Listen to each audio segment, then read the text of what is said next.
बिस्मिल्लाहिर्रहमानिर्रहीम। अस्सलाम वालेकुम डियर स्टूडेंट्स, हम चैप्टर 6 को पढ़ रहे हैं जिसका नाम टॉर्क एंड स्टेबिलिटी है। और इसमें हमारा आज का जो नॉलेज है 6.2, और इस नॉलेज को तो टाइटल दिया है टर्निंग इफेक्ट्स या movement of force. Turning effect of force कह लो या मूवमेंट ऑफ फोर्स कह लो, ये अभी हम यहां पे डिस्कस करेंगे। मूवमेंट जो वर्ड होता है, मूवमेंट का मतलब है इफेक्ट इन रोटेशन। रोटेशन में इफेक्ट को आप मूवमेंट कहते हो।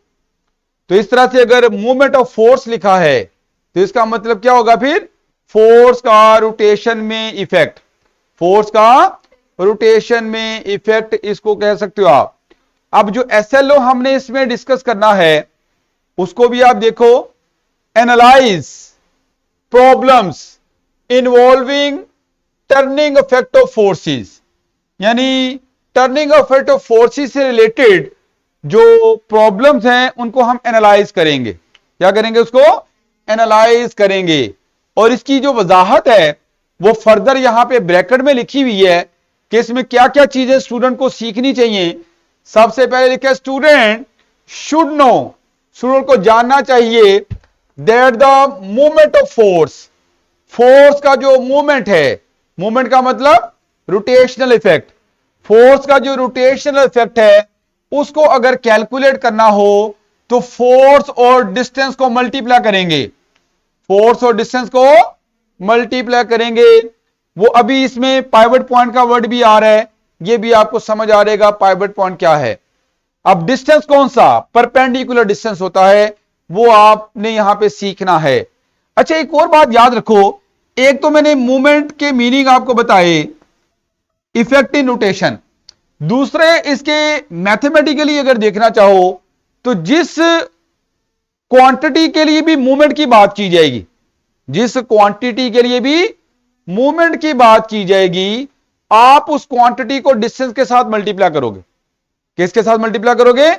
तो यहां पे मैथमेटिकली इसका मतलब है कि multiply the quantity with the distance. Quantity with the distance. Quantity को आपने किससे मल्टीप्लाई कर देना है? With distance. डिस्टेंस के साथ आपने उसको मल्टीप्लाई कर देना। ठीक है, जैसे कि यहां पे देखो मूवमेंट ऑफ फोर्स लिखा है। क्या लिखा है? Movement of force. और इसको मैथमेटिकली किसके बराबर लिखा है? Force into perpendicular distance from the pivot point, या पाइवट पॉइंट भी कहते हैं इसको। पाइवट पॉइंट क्या होता है पता है आपको? वो पॉइंट जिसके अबाउट बॉडी रोटेट कर सकती है, उसे आप पाइवट पॉइंट का नाम देते हो। अच्छा, अब इसमें आप देखो आगे क्या है। इसके बाद student should be able to use this simple problems. अच्छा, इसको सिंपल प्रॉब्लम में यूज करना भी आना चाहिए कि जो फॉर्मूला है ना, इसको न्यूमेरिकल प्रॉब्लम में आपने सीखना है कि न्यूमेरिकल प्रॉब्लम सॉल्व करने में इसको कैसे इस्तेमाल किया जा सकता है, वो भी आप सीखोगे। और एक और चीज भी है कि डेली लाइफ में आप इसकी जो एप्लीकेशन हैं टर्निंग इफेक्ट ऑफ फोर्स की, वो भी देखोगे। तो इसमें मेजर 3 चीजें हो गई। एक तो वैसे पहली वाली बात मेन है कि फॉर्मूले को अंडरस्टैंड करना है, और दूसरा इसको सिंपल प्रॉब्लम में यूज करना सीखना है, और तीसरा डेली लाइफ में आपने इसकी एप्लीकेशंस को देखना है। तो बेसिकली 3 चीजें यहां पे आप डिस्कस करोगे। तो आइए डियर स्टूडेंट्स, हम आते हैं यहां पे अपने टॉपिक की तरफ। तो टॉपिक में व्हाट इज टॉर्क? टॉर्क क्या चीज है? टॉर्क के अंडरस्टैंड करने के लिए हम एक एग्जांपल लेते हैं। आपने डोर के हवाले से देखा होगा कि डोर में आपको पता है कि इसमें एक मेन इसका क्या होता है? हिंग्स लगे होते हैं जहां पे ये डोर फिक्स होता है। ठीक है, इस चीज को आप इसका एक्सिस ऑफ रोटेशन कहते हो। और यहां पे किसी भी पॉइंट को ले लो, उसको आप क्या कहोगे? Pivot point. क्या लोगे? Pivot point. इसके अबाउट ये पूरे का पूरा डोर क्या हो सकता है? घूम सकता है। बेटा जब आप इस डोर को पुश या पुल करते हो, क्या करते हो? पुश या पुल करते हो तो या तो डोर ओपन होता है, या डोर क्लोज होता है, या डोर स्विंग करता है। क्या करता है? स्विंग करता है। ये जो स्विंगिंग इफेक्ट है, कौन सा effect? Swinging effect of force, इसे आप टॉर्क का नाम देते हो, या टर्निंग इफेक्ट ऑफ फोर्स भी कहते हैं। क्या कहते हैं इसको? Turning effect of force. तो इसमें यही बात लिखी हुई है कि व्हेन यू पुश और pull the door handle, door के हैंडल को पुश करते हो या पुल करते हो, the door swings, door swing करता है, ओपन होता है या बंद होता है। This swinging action of the door result from the turning effect of force, force के टर्निंग इफेक्ट की वजह से यह स्विंगिंग इफेक्ट आता है। और इसी स्विंगिंग इफेक्ट को क्या नाम देते हो? टॉर्क का नाम देते हो। टॉर्क की जरा डिटेल डेफिनेशन यहां पे लिख भी दी है। Torque is also known as movement of force. Torque का ही दूसरा नाम है। मूवमेंट ऑफ फोर्स का या टॉर्क एक ही चीज है, ठीक है? तो टॉर्क का दूसरा नाम क्या है? Movement of force. तो टॉर्क और movement of force is the effect of the force, ये फोर्स का इफेक्ट है, that can cause an object to rotate around a point. यानी ये किसी ऑब्जेक्ट को किसी पॉइंट के अबाउट रोटेट करने का सबब बनता है। ठीक हो गया? और think of it as a twisting effect of force. Force का ट्विस्टिंग इफेक्ट है, फोर्स का टर्निंग इफेक्ट है। टर्निंग इफेक्ट कह लो, स्विंगिंग इफेक्ट कर लो, ट्विस्टिंग इफेक्ट कर लो। ये सारे के सारे किसके लिए अल्फाज इस्तेमाल किए जा सकते हैं बेटा? टॉर्क के लिए, मूवमेंट ऑफ फोर्स के लिए। तो आपने जब भी फोर्स लगाएं और वहां पे टर्निंग इफेक्ट हो तो आप कहोगे वहां पे टॉर्क लग रहा है। क्या लग रहा है? टॉर्क लग रहा है। मूवमेंट ऑफ फोर्स वहां पे अपना एक्शन दिखा रहा है। और बहुत ही बेहतरीन एग्जांपल है ये जो आप कौन सी डोर वाली। इसके अलावा अगर एक आपने देखा होगा कि नट को टाइट करने के लिए रेंच इस्तेमाल करते हैं ना, ठीक है ना? तो हम यहां पे एक स्पैनर भी कहते हैं, उसको स्पैनर कह लें। तो स्पैनर की हेल्प से जब आप नट को टाइट करते हो तो वहां भी रोटेशन हो रही है, वहां भी आपने फोर्स लगाई है, और फोर्स लगाने की वजह से ये टर्निंग इफेक्ट हुआ है। इसका मतलब यहां भी टॉर्क लग रहा है। क्या लग रहा है? टॉर्क लग रहा है। या फिर आप शीशा, वो जो झूला होता है शीशा, उसमें अगर दो बच्चे बैठे हैं दोनों साइडों पे, तो आपको पता है जिधर हैवी बच्चा बैठा होगा तो जिसका वेट ज्यादा होगा उस तरफ ये झुक जाता है, उधर ये रोटेट कर जाता है। क्यों रोटेट करता है बेटा? एक्चुअली आपको पता है कि जो ऑब्जेक्ट का वेट है वो भी तो फोर्स है। वो भी क्या है? फोर्स है। तो वो फोर्स इस शीशे को घुमाती है, इस झूले को घुमाती है, इसमें टर्निंग इफेक्ट प्रोड्यूस करती है। किस पॉइंट के अबाउट? ये वाला जो पॉइंट है इसको आप इसका पाइवट पॉइंट कहोगे। क्या कहोगे? Pivot point. और इसमें से बिल्कुल अगर एक आप लाइन खींच दो, परपेंडिकुलर लाइन खींच दो, तो उसे आप इसका एक्सिस ऑफ रोटेशन भी कहते हो। वैसे एक्सिस ऑफ रोटेशन मतलब क्या होता है? ऐसी लाइन जो पाइवट पॉइंट में से गुजरे और प्लेन ऑफ रोटेशन के परपेंडिकुलर हो। और प्लेन ऑफ रोटेशन के, हां भी मोहम्मद बताओ, अगर ये शीशा घूम रहा है तो इसका प्लेन ऑफ रोटेशन क्या होगा? ये बोर्ड का प्लेन, इस स्क्रीन का प्लेन, इसी के अंदर ये घूम रहा है, ऐसे ऐसे घूम रहा है ना। और बिल्कुल अगर इस पाइवट पॉइंट में से एक लाइन मैं गुजारूं और इस बोर्ड के प्लेन के बिल्कुल क्या हो? परपेंडिकुलर हो, तो उसे आप क्या कहोगे? इसका एक्सिस ऑफ रोटेशन। जैसे यहां भी देखो, आप पीछे डोर वाली एग्जांपल में भी देख सकते हो कि रोटेशन ऐसे हो रही है डोर की, ठीक है? तो ये मैंने पाइवट पॉइंट में से जो लाइन गुजारी है, ये लाइन जो है ये प्लेन ऑफ रोटेशन के क्या है? परपेंडिकुलर। प्लेन ऑफ रोटेशन ये वाला है और एक्सिस बिल्कुल इसके परपेंडिकुलर है। तो एक्सिस ऑफ रोटेशन में दो प्रॉपर्टीज होती, कौन कौन सी? एक वो पाइवट पॉइंट में से गुजरती होती लाइन है, और किस में से गुजरती है? पाइवट पॉइंट में से गुजरती है। और दूसरा प्लेन ऑफ रोटेशन के परपेंडिकुलर होती है। प्लेन ऑफ रोटेशन के परपेंडिकुलर होती है, उसे आप एक्सिस ऑफ रोटेशन कहते हो। तो यहां पे हमारा एक्सिस यहां पे ये बनेगा। लो बेटा, ये आपने जो है वो अंडरस्टैंड किया। किसको अंडरस्टैंड किया? टॉर्क को। अब अब टॉर्क की मैथमेटिकल फॉर्म की तरफ जाएंगे, लेकिन उसके लिए हमें देखना पड़ेगा कि ये जो टॉर्क है, टर्निंग इफेक्ट है या मूवमेंट ऑफ फोर्स है, ये किन फैक्टर्स पे डिपेंड करता है। टर्निंग इफेक्ट कब ज्यादा होगा, इसको कैसे इंक्रीज किया जा सकता है, उसके लिए हम आते हैं यहां पे। ये एक एग्जांपल देखो जरा, ये डोर की एग्जांपल है। ये जो फिगर नजर आ रही है ना आपको, ये हमारा वो फिक्स पॉइंट है, ये वाला, ठीक है, जहां पे हिंग्स हैं, ये वाला पॉइंट है। और ये जो आपको साइड नजर आ रही है, टॉप साइड है ये वाली, आप टॉप साइड को देख रहे हो, ये वाली साइड आपको यहां पे दिखाई गई है। अब इसमें क्या किया जा रहा है, फोर्स लगाई जा रही है। देखो यहां भी ये एंड पे बिल्कुल फोर्स लगाई जा रही, ये समझो डोर के बिल्कुल एंड पे फोर्स लगा रहे हैं। यहां पे फोर्स और इधर भी फोर्स, दोनों केसेस में फोर्स एंड पे लग रही है। लेकिन यहां पे इस फोर्स का एरो बड़ा है, इस फोर्स का एरो छोटा है। तो बताओ यहां पे किस केस में टर्निंग इफेक्ट ज्यादा होगा। हां जी, जिस केस में फोर्स ज्यादा लगाओगे, भाई डोर के ऊपर जब आप पुश ज्यादा दोगे तो टर्निंग इफेक्ट भी ज्यादा होगा, रोटेशन भी ज्यादा होगी।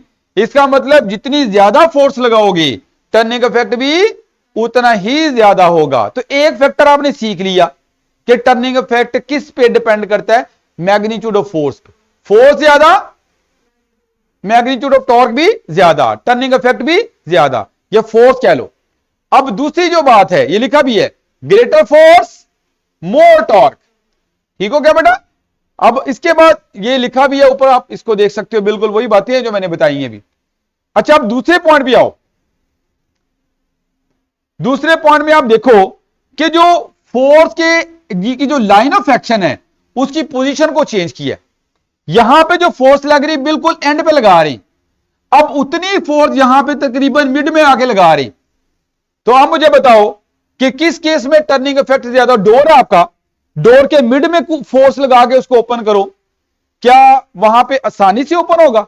मुश्किल होगी, उसको ओपन करने में मुश्किल होगी। लेकिन एंड पे लगाओगे तो डोर आसानी से घूमेगा, टर्निंग इफेक्ट ज्यादा होगा। तो किस केस में टर्निंग इफेक्ट की वैल्यू ज्यादा होगी? जिस केस में एंड पे फोर्स लग रही, जिस केस में फोर्स की जो लाइन ऑफ एक्शन है, उसका जो डिस्टेंस है फ्रॉम द पिवट पॉइंट वो ज्यादा है। तो पिवट पॉइंट से line of action of force जितनी दूर जाती जाएगी, उतना ज्यादा टर्निंग इफेक्ट होगा, उतना ज्यादा रोटेशनल इफेक्ट होगा। तो यही बात ऊपर लिखी है कि बेसिकली ये वाला जो डिस्टेंस होता है ना, ये अगर आप देखो तो ये फोर्स का परपेंडिकुलर डिस्टेंस है।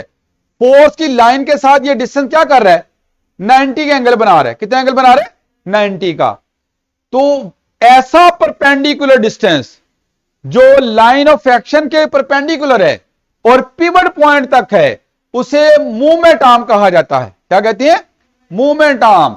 तो movement arm is the perpendicular distance of the line of action of force from the pivot point, from the, क्या बोला बेटा मैंने? मूवमेंट आर्म क्या है? It is a perpendicular distance. क्या है? Perpendicular distance from the line of action of force. Line of action में force की जो लाइन ऑफ एक्शन है, from line of action of force to the pivot point, इसे movement arm कहते हैं। तो मूवमेंट आर्म की वैल्यू जितनी ज्यादा होगी, टॉर्क भी ज्यादा होगा। बताओ इस केस में मूवमेंट आर्म ज्यादा या इस केस में? इस केस में कम है। ये डिस्टेंस कम हो गया ना, ये वाला, यहां पे ये डिस्टेंस ज्यादा है। Yes sir. ठीक हो गया। तो यहां पे हमारे पास मूवमेंट आर्म हाफ हो गया। मूवमेंट आर्म बेटा क्या हो गया? हाफ हो गया। जी बेटा क्वेश्चन पूछना चाह रहे हो? अस्सलाम वालेकुम सर। जी मेरा बेटा, वालेकुम सलाम। सर जी जी सर पाइवट क्या होता है? पाइवट पॉइंट एक फिक्स पॉइंट है जिसके गिर्द ऑब्जेक्ट घूम सकता है। जैसे ये फैन भी घूमते हैं ना, तो इस सेंटर पे इनका एक पाइवट पॉइंट है जिसके अबाउट ये क्या कर रहे हैं? घूम रहे हैं। डोर भी घूमती है ना, जब आप इसको खोलते हो या बंद करते हो, तो वो जहां से फिक्स है, वो फिक्स जो हमारे पास पीछे लाइन है, वहां पे कोई भी पॉइंट ले लो, उसे क्या कहोगे आप? पाइवट पॉइंट कहोगे। जैसे मैंने पीछे ये झूला दिखाया है, झूले वाली बात को देख लो यहां पे, ये जहां पे इस शीशा को एडजस्ट किया है, ये वो पॉइंट है जिसके अबाउट ये शीशा क्या कर सकता है, रोटेट कर सकता है। तो ये इसके लिए क्या हो गया, पाइवट पॉइंट। तो पाइवट पॉइंट वो पॉइंट होता है जिसके गिर्द ऑब्जेक्ट क्या कर सकता है, रोटेट कर सकता है। अब इसके उर्दू के मीनिंग आप जरा देख लेना डिक्शनरी में, वरना मैंने ये आपको बता दिया इसका असल क्या मकसद है। ये वो पॉइंट है जिसके अबाउट बॉडी की रोटेशन पॉसिबल है। तो बेटा अभी आपने ये देखा, इस केस में हमारे पास जो मूवमेंट आर्म है वो इसके लिहाज से हाफ है, और अगर मूवमेंट आर्म हाफ है तो टॉर्क भी यहां पे हाफ होगा। तो इससे क्या नतीजा निकाला कि जो टॉर्क है वो मूवमेंट आर्म के डायरेक्टली प्रोपोर्शनल है। मूवमेंट आर्म के, अगर मूवमेंट आर्म हाफ होगा तो टॉर्क भी हाफ हो जाएगा। टॉर्क फोर्स के भी डायरेक्टली प्रोपोर्शनल है, अगर फोर्स हाफ होगी तो टॉर्क हाफ हो जाएगा। तो टॉर्क दो फैक्टर्स के डायरेक्टली प्रोपोर्शनल है, कौन कौन से, मोमेंट आर्म और फोर्स। अब हम यहां पे इसके मैथमेटिकल फार्मूले की तरफ आते हैं। ये टॉर्क की मैग्नीट्यूड को डिफाइन किया गया है। Magnitude of torque is defined as the product of the force and the movement arm. Force और मूवमेंट आर्म का जो प्रोडक्ट है उसे आप क्या कहते हो, टॉर्क कहते हो। यहां पे उसको लिख भी दिया है, force into movement arm. Movement arm के लिए सिंबल एल इस्तेमाल कर लिया है, फोर्स के लिए एफ, और ये हमारे पास क्या आ रहा है, मैग्नीट्यूड ऑफ टॉर्क आ रहा है। तो मैग्नीट्यूड ऑफ टॉर्क के जो एफ इंटू एल लिख दिया है, और एल को यहां पे बताया भी है। एल क्या है, it is a movement arm, और वो जो मैंने पहले डेफिनेशन बोल दी उसको यहां पे लिख भी दिया है, perpendicular distance from the point where force is applied. यानी वो पॉइंट जहां पे फोर्स लगा रहे हैं उस पॉइंट से कहां तक, टू द पाइवट पॉइंट। जिस पॉइंट पे आप फोर्स लगा रहे हो उस पॉइंट से पाइवट पॉइंट तक जो डिस्टेंस है, लेकिन परपेंडिकुलर डिस्टेंस, उसे आप क्या कहते हो, मूवमेंट आर्म कहते हो। तो ये मूवमेंट आर्म की डेफिनेशन भी आपने सीख ली। अच्छा मुझे आप बता सकते हो कि जो टॉर्क है, टॉर्क का यूनिट क्या होगा, फार्मूले से देखो जरा, फोर्स का यूनिट क्या होगा, न्यूटन, और मूवमेंट आर्म एक डिस्टेंस है, तो डिस्टेंस का यूनिट क्या होता है, लेंथ, तो ये होगा यहां पे मीटर। तो इस तरह से टॉर्क का यूनिट क्या बन गया, newton into metre, newton into metre. और नीचे ये एक न्यूमेरिकल प्रॉब्लम की एग्जांपल भी दी है। If you apply a force of 5 Newton, तो फोर्स की वैल्यू हमारे पास कितनी हो गई, 5 न्यूटन। ये जरा इसको हम चेंज कर लें, फोर्स की वैल्यू 5 न्यूटन आ गई, ठीक है। और ये फोर्स किस पे लग रही है, on a door handle 1 metre away. कितने metre, 1 metre away from its hinges. Hinges mean जहां से वो फिक्स है, जिसके अबाउट रोटेशन हो सकती है।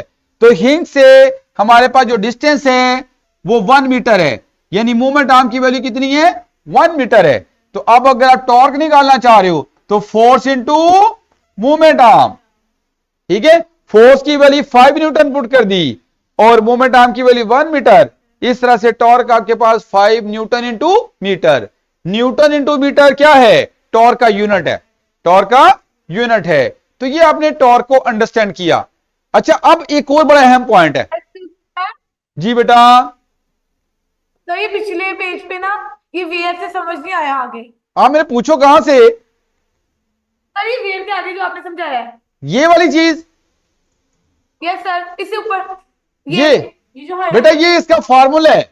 आपको मैंने शुरू में भी क्या बताया कि जो टॉर्क है बताओ वो किस पे डिपेंड करता है। अभी हमने डिस्कस किया इससे पहली स्लाइड्स पे, दो चीजों पे डिपेंड कर रहा है, एक फोर्स पे और एक मूवमेंट आर्म पे। आपको मूवमेंट आर्म की डेफिनेशन का पता चल गया है जी बेटा, पूछो मूवमेंट आर्म की समझ आई है आपको? नहीं सर। बेटा मूवमेंट आर्म क्या होता है जरा सुनो, ये देखो इधर पीछे स्लाइड पे आ जाओ। मैं कहता हूं ये हमारा पाइवट पॉइंट है, जहां पे ये हमारा पाइवट पॉइंट हो गया, ठीक हो गया, और यहां पे ये फोर्स लगाई जा रही है। ये क्या हुआ अभी, देखिए जरा। अच्छा, ये जरा बेटा देखो जी बेटा, क्या कर रहे हो यार। हाँ जी, ये मुझे बताओ कि ये तो पाइवट पॉइंट हो गया और ये वो पॉइंट हो गया, इस पॉइंट को पी कर लो जहां पे फोर्स लग रही है।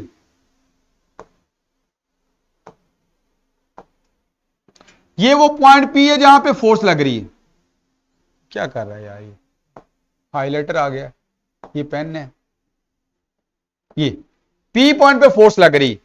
अब मुझे बताओ ये पॉइंट पी से ये पाइवट पॉइंट तक का जो डिस्टेंस होता है ना, ये डिस्टेंस जरा देखो, ये डिस्टेंस फोर्स के परपेंडिकुलर है या नहीं? बताओ ये डिस्टेंस फोर्स के साथ 90 का एंगल बना रहे हैं। ऐसा ही डिस्टेंस जो फोर्स का परपेंडिकुलर डिस्टेंस है, लेकिन point of application of force से पाइवट पॉइंट तक ये डिस्टेंस है, इसे आप मूवमेंट आर्म कहते हो। Movement arm is the perpendicular distance from the point of application of force. Point of application of force कौन सा पॉइंट है बताओ? पी, यहां पे पी है, जिस पॉइंट पे फोर्स लग रही है, तो उस पॉइंट से पाइवट पॉइंट तक जो परपेंडिकुलर डिस्टेंस है, परपेंडिकुलर किसका? फोर्स का, फोर्स की लाइन का। तो ये डिस्टेंस फोर्स की लाइन के परपेंडिकुलर है। तो फोर्स की लाइन का जो परपेंडिकुलर डिस्टेंस होता है from point of application of force to the pivot point, उसे मूवमेंट आर्म कहा जाता है। इस केस में बताओ जरा मूवमेंट आर्म क्या है बेटा, इसको जरा। जी बेटा, अभी मैं कहूं कि यहां पे बेटा इसको मैं कर लेता हूं पी पॉइंट जहां पे फोर्स लग रही है, और ये ओ समझ लो पाइवट पॉइंट है, तो बताओ जरा मूवमेंट आर्म क्या होगा? बताओ क्या बोलोगे इसे? ओपी। ओपी एक ऐसा डिस्टेंस है जो फोर्स का परपेंडिकुलर डिस्टेंस है, फोर्स की ये लाइन ऑफ एक्शन है, और ये डिस्टेंस इस फोर्स की लाइन के बिल्कुल क्या है?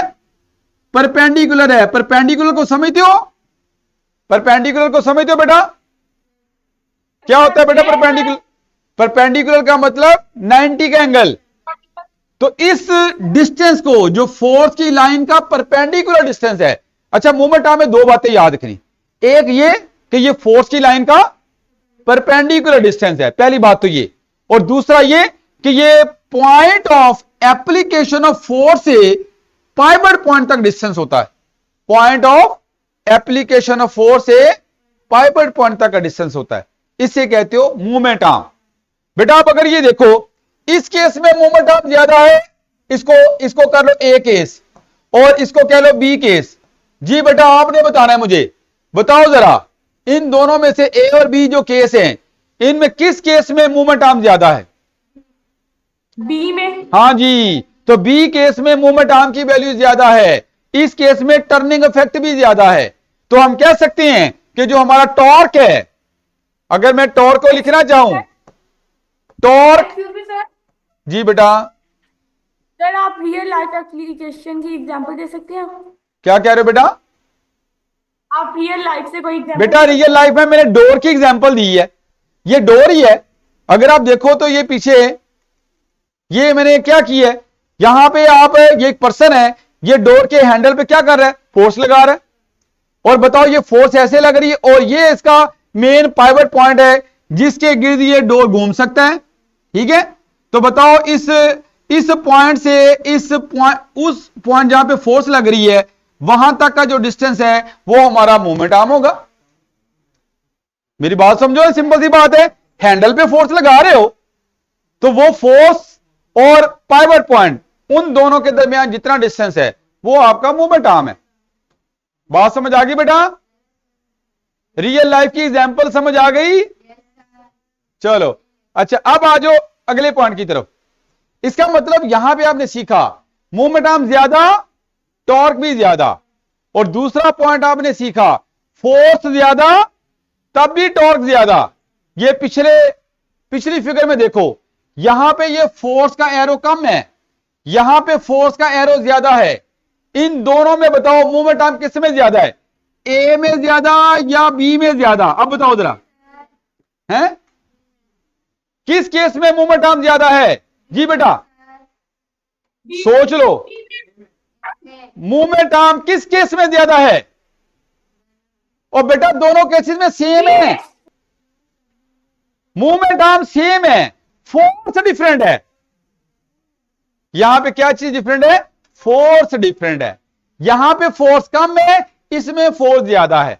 बेटा याद रखो, जब आप किसी भी चीज को पढ़ते हो, आपने सीख लिया टॉर्क दो चीजों पर डिपेंड कर रहा है, एक फोर्स पे और एक मूवमेंट आर्म पे। जब आपने मूवमेंट आर्म के साथ टॉर्क का रिलेशन बनाना है, फोर्स को फिक्स ले लो, फोर्स को ले लो फिक्स। और जब आपने फोर्स के साथ रिलेशन बनाना है तो मूवमेंट आर्म को फिक्स ले लो।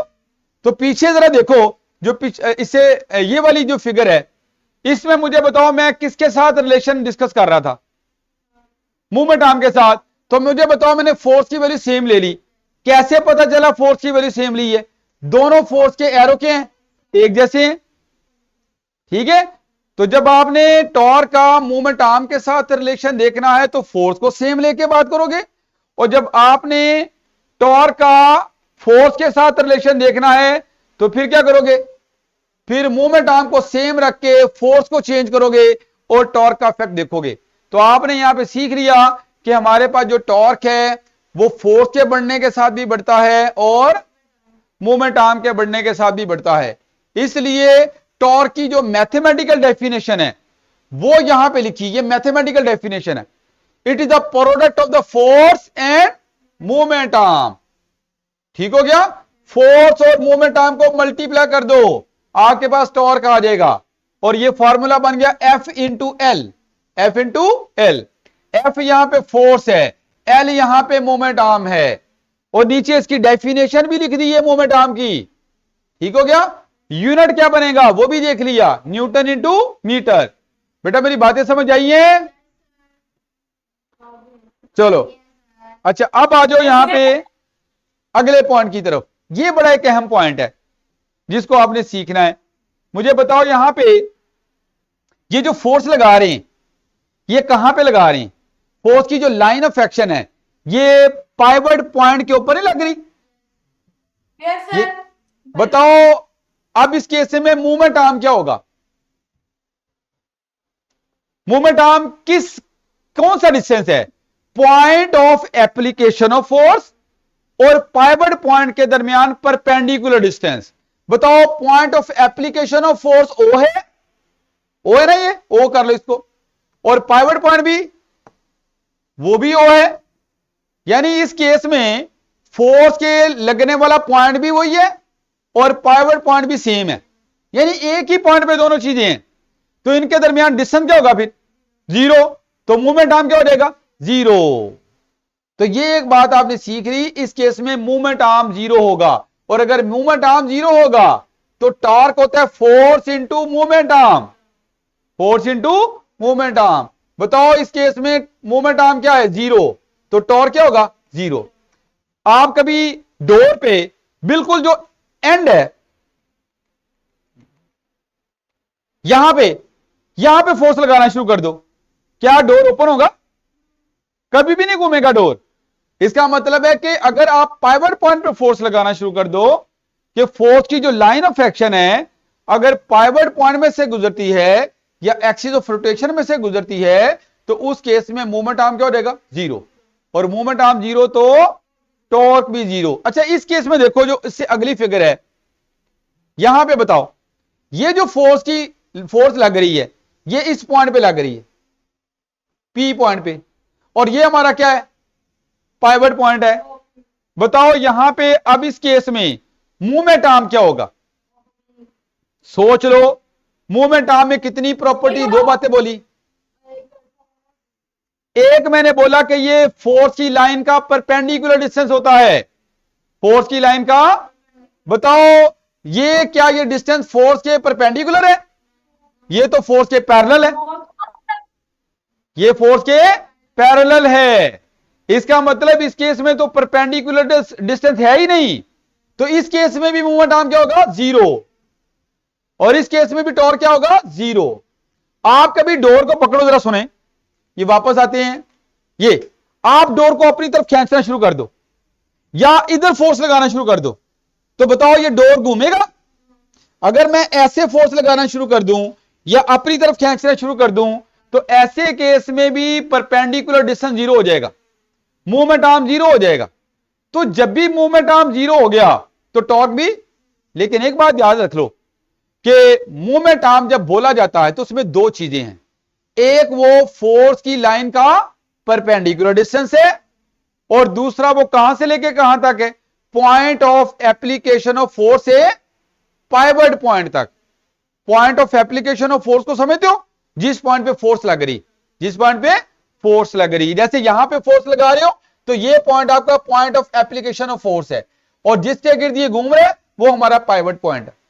तो ये भी आपने यहां पे अंडरस्टैंड किया कि अगर हमारे पास मूवमेंट आर्म 0 हो जाएगा तो टॉर्क भी 0 होगा। और मूवमेंट आर्म के 0 होने में एक बात तो ये मैंने बताई कि अगर फोर्स की जो लाइन ऑफ एक्शन है वो किस में से गुजरे, पाइवट पॉइंट में से गुजर रहे, उस केस में परपेंडिकुलर डिस्टेंस 0 हो जाएगा।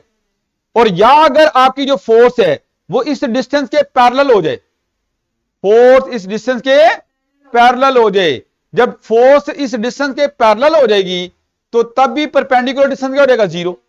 परपेंडिकुलर डिस्टेंस 0 तो मोमेंट आर्म भी 0, टॉर्क भी 0। अभी एक सिमुलेशन को भी देखते हैं, जरा करें जी, वो एक ही खोल है ये वाली, बस ठीक है बेटा। जरा सुने, ये हमारे पास शीशा है, ठीक है। इस शीशा में अब मैं क्या करता हूं कि ये इसके डिफरेंट यहां पे दर्जे लगाए हुए हैं, डिवीजन की हुई है। ये जो एक डिवीजन है ये 2 मीटर है, यहां तक 2 है, यहां पे 4 है, यहां पे 6 है, फिर यहां पे 8 है और यहां पे 10 है। ठीक हो गया। ये हमारा पाइवट पॉइंट है, जिस वेज के ऊपर इसको रखा हुआ है ना, ये इसके अबाउट ये शीशा क्या कर सकता है, घूम सकता है।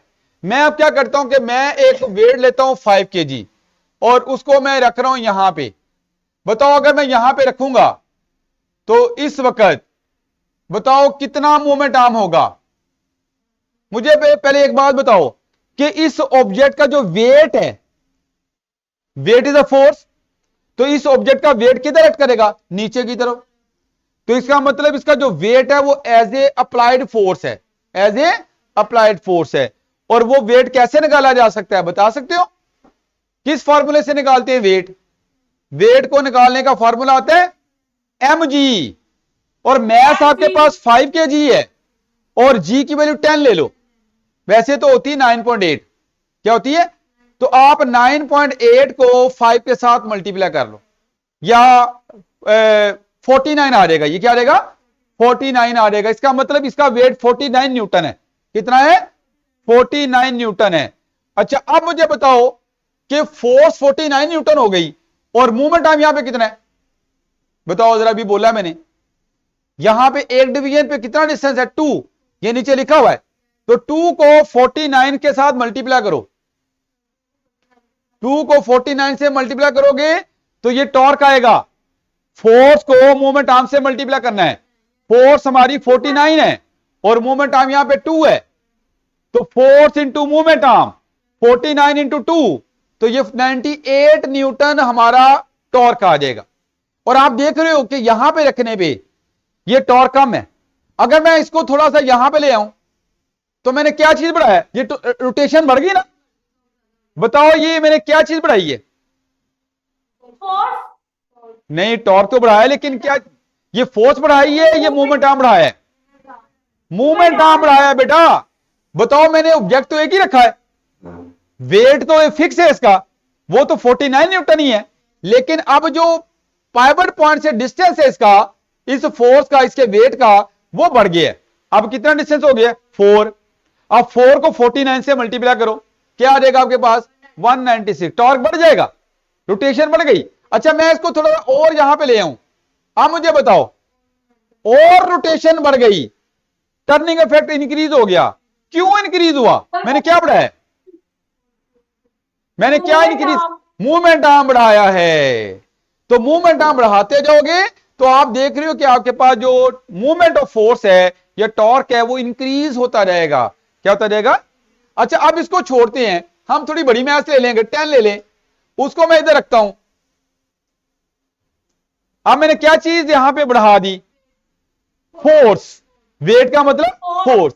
बताए कितनी फोर्स लगा रहे हैं? ये जरा फोर्स बता सकते हो? 10 kg तो मैस है ना, उसको आपने किससे मल्टीप्लाई करना है? 9.8 के साथ। तो 9.8 को 10 से मल्टीप्लाई करो, 98 बनता है। क्या बनता है? इसका मतलब अब जो फोर्स है वो कितनी हो गई है? 98 न्यूटन। ठीक है, अब फोर्स बढ़ा दिया आपने, और फोर्स बढ़ाओगे तब भी मोमेंट आर्म यहां पे बढ़ेगा। इसको थोड़ा दूर जाओगे, इसका मतलब फोर्स भी बढ़ गई और मोमेंट आर्म भी बढ़ गया, तो टॉर्क बढ़ता जाएगा। तो जो दो चीजें आपने सीख ली कि टॉर्क को बढ़ाना है तो फोर्स को बढ़ा के भी बढ़ा सकते हो, मोमेंट आर्म को बढ़ा के भी बढ़ा सकते हो, दोनों को बढ़ा के भी बढ़ा सकते हो। तो टॉर्क को बढ़ाने के डिफरेंट जो मेथड्स हैं वो आपने सीख लिए, और ये प्रैक्टिकल एग्जांपल देख ली सीसा में। किसमें? सीसा में, रियल लाइफ में। बेटा कोई मसला तो नहीं, कोई प्रॉब्लम तो नहीं? लो बेटा, ओके। सर अगर जी बेटा। मूवमेंट आगे नहीं। जी बेटा, बेटा आपकी आवाज कट रही है। सर अगर हम फोर्स को बढ़ाएंगे तो क्या मूवमेंट आर्म भी बढ़ जाएगा? क्या बढ़ाएंगे? हाँ जी बेटा, मूवमेंट। फोर्स बढ़ाओगे तब भी नहीं, मूवमेंट आर्म नहीं बढ़ेगा। फोर्स बढ़ाने से टॉर्क बढ़ेगा, मूवमेंट आर्म नहीं बढ़ेगा बेटा। मूवमेंट आर्म फोर्स पे डिपेंड नहीं करता, मूवमेंट आर्म डिस्टेंस है। याद रखो, मूवमेंट आर्म फोर्स पे डिपेंड नहीं करता, मूवमेंट आर्म डिपेंड करता है कि फोर्स कहां पे लगा रहे हो। आप फोर्स अगर पाइवट पॉइंट से ज्यादा दूर लगाओगे तो मूवमेंट आर्म इंक्रीज हो जाएगा। फोर्स को बढ़ाने से मूवमेंट आर्म नहीं बढ़ता, टॉर्क बढ़ता है, जिसको आप मूवमेंट ऑफ फोर्स भी कहते हो। क्या कहते हो? ये मूवमेंट लिखा है, ये मूवमेंट आर्म नहीं है, ये मूवमेंट का मतलब मूवमेंट ऑफ फोर्स है। मूवमेंट ऑफ फोर्स का मतलब टॉर्क है, टॉर्क बढ़ेगा। ठीक है, जब मूवमेंट के साथ मूवमेंट ऑफ फोर्स लिखा होगा तो वो टॉर्क है, और मूवमेंट आर्म लिखा हो तो वो डिस्टेंस है। वो क्या है? डिस्टेंस है। तो बेटा ये आपने जो है वो सारे पॉइंट्स अंडरस्टैंड कर लिए। बाकी बेटा इंशाल्लाह हम next lecture next time discuss करेंगे। Thank you very much.